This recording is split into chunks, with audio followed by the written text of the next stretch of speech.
D چوک میں پاکستان تحریک انصاف کے کارکنوں، وزیر اعلیٰ خیبر پختونخوا امین گنڈا پور اور بشرا بی بی جو تحریک انصاف کی بانی کی اہلیہ ہیں، ان کو منتشر کرنے کے لیے جو کچھ حکومت یا سیکورٹی اداروں کی جانب سے کیا گیا، اب وہ ایک معاملہ بتدریج آگے بڑھ رہا ہے۔ اس میں دو جو نیریٹو ہیں وہ بڑے کلیئر ہیں۔ ایک تو حکومت کا موقف ہے کہ کوئی گولی سرے سے چلی ہی نہیں ہے، اور جو کچھ پاکستان تحریک انصاف کہہ رہی ہے وہ مبالغہ آرائی ہے، جھوٹ ہے۔ مگر دوسری طرف جو عینی شاہدین ہیں اور جو مختلف فوٹیجز سامنے آ رہی ہیں، اس سے یقینی طور پر یہ تاثر ضرور ملتا ہے کہ یقینی طور پر فائرنگ ہوئی ہے، اس میں لوگ جاں بحق بھی ہوئے ہیں اور زخمی بھی ہوئے ہیں۔ جس طرح پولی کلینک اور پیمز ہسپتال کا ریکارڈ غائب ہوا، متی اللہ جان جو ایک بڑے سینئر صحافی ہیں، ایم جے ٹی وی کے نام سے وہ اپنا وی لاگ کرتے ہیں، انہوں نے جب اس کی تحقیقات وہ کر رہے تھے، اسی وقت ان کو پیمز سے گرفتار کیا گیا اور اب ان کے خلاف جو ہے مختلف قسم کی دفعات بھی لگائی گئی ہیں۔ مگر جو تحریک انصاف ہے، یقیناً اس کے بعد جس طرح سے ان کا احتجاج کو ختم کیا گیا، بقول پی ٹی آئی رہنماؤں کے کہ وہ اس کی توقع نہیں کر رہے تھے کہ اس طرح سے حکومت جو ہے ان کے خلاف طاقت کا استعمال کرے گی، بقول ان کے، اور ان کے کارکنوں کو زخمی کیا جائے گا اور یہ معاملہ یوں اختتام پذیر ہوگا۔ ان کے برعکس ان کا موقف تھا کہ وہ اس محض حکومت پر دباؤ بڑھا رہے تھے تاکہ عمران خان کی رہائی عمل میں آئے۔ اب تحریک انصاف نے ایک تو 3 روزہ سوگ کا اعلان کیا ہے اس سانحے کے بعد، بقول ان کے یہ ایک بڑا سانحہ تھا، اور دوسری طرف انہوں نے اس واقعے کی جوڈیشل جو انکوائری ہے اس کے حوالے سے بھی مطالبہ کیا ہے۔ یہ انہوں نے مطالبہ سپریم کورٹ اور چیف جسٹس آف پاکستان سے کیا ہے۔ پاکستان تحریک انصاف کا یہ جو عمل تھا، یہ جو احتجاج تھا، وفاقی حکومت اس کو بھی ٹیکل کرنے کی کوشش کر رہی ہے، اور ایسی خبریں قومی میڈیا پر آ رہی ہیں کہ خیبر پختونخوا میں گورنر راج کی تیاری ہے۔ ابتدائی طور پر 6 مہینے کا ہوگا، اس کے بعد وہ ایکسٹینڈ ہو سکتا ہے۔ پاکستان پیپلز پارٹی کو اعتماد میں لیے جانے کی بھی اطلاعات ہے۔ مختلف قسم کی جو باتیں ہیں وہ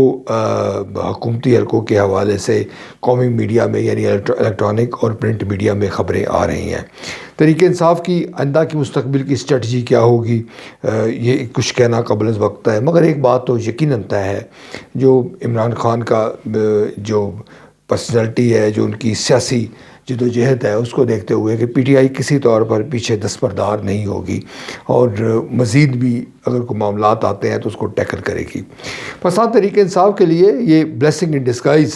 جو ہے وہ کہہ سکتے ہیں آپ کہ تحریک انصاف کے حوالے سے جو تاثر ابھر رہا تھا کہ پی ٹی آئی وڈرا کر گئی، پاکستان تحریک انصاف کے لوگ، بشرا بی بی، خیبر پختونخوا کے وزیر اعلیٰ وہاں سے بھاگ گئے، وہ نیریٹو جو ہے وہ اب دبتا نظر آ رہا ہے۔ اور دوسرا نیریٹو ہے جو P T I build up کر رہی ہے، یا جو عینی شاہدین ہیں، بی بی سی ہے، جو غیر ملکی نشریاتی ادارے ہیں، وہ بتا رہے ہیں کہ فائرنگ ہوئی ہے، لوگ زخمی ہوئے ہیں، طاقت کا استعمال ہوا ہے، اور ان کو جو ہے اس طرح سے منتشر کیا گیا ہے۔ یہ جو بیانیہ ہے، یہ ہمیں جو حکومتی بیانیہ ہے، جو ہمارا جو سرکاری موقف ہے، اس پر ہمیں یہ بالادستی کرتا ہوا نظر آتا ہے، اور پاکستان تحریک انصاف بھی اس معاملے کو یقینی طور پر اسی انداز میں اٹھائے گی اور اٹھا رہی ہے۔ جو معاملات ہیں سیاسی طور پر، وہ یقینی طور پر ویسے کی ویسی صورتحال ہے۔ اس میں اگر ہم یہ کہیں کہ حکومتی جو حکمت عملی ہے اس کے جو کوئی تبدیلی آئی ہے تو کسی طور پر نہیں آئے گی۔ اسی طرح اگر گورنر راج کی بات کی جائے، گورنر راج کا نفاذ عمل میں آتا ہے تو پاکستان تحریک انصاف اس کو جو ہے وہ کیش کروائے گی، اور ایک دوبار پھر جو ہے وہ مظلوم بنے گی۔ خیبر پختونخوا کی ناظرین آپ صورتحال جانتے ہیں، دہشت گردی بدستور وہاں پر موجود ہے اور ہم سے کنٹرول نہیں ہو رہی۔ ہم آئے روز بڑے بڑے دعوے کرتے ہیں، مگر دہشت گرد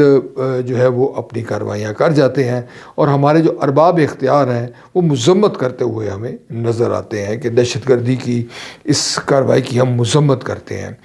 کوئی ان سے پوچھے کہ آپ کا کام محض مذمت کرنا ہے یا معاملات کو درست کرنا ہے، اور اگر یہ صورتحال کنٹرول میں نہیں ہو رہی، اس کا مقصد کہنے کا یہ ہے، تو بظاہر ہم یوں کہہ سکتے ہیں کہ کہیں نہ کہیں کسی نہ کسی سطح پر خرابی موجود ہے، کہ جب تک وہ خرابی آپ دور نہیں کریں گے مسائل حل نہیں ہوگا۔ یوں پاکستان تحریک انصاف اس صورتحال سے بخوبی آگاہ ہے، اور بظاہر ہم یوں کہہ سکتے ہیں کہ اس کی حکمت عملی یہی ہے کہ دباؤ کی جو حکمت عملی ہے، جو پالیسی ہے، وہ جاری و ساری رکھے، اور آئندہ چند روز میں آپ کو مزید واضح ہو جائے گا کہ وہ جو واقعہ ہوا ڈی چوک میں، بقول ان کے جو تشدد ہوا، جو لوگوں کو زخمی کیا گیا، لوگ جہاں بھاگ ہوئے، اس کو کس طرح انداز سے قومی میڈیا میں اور جو بین الاقوامی میڈیا میں وہ پیش کرے گی۔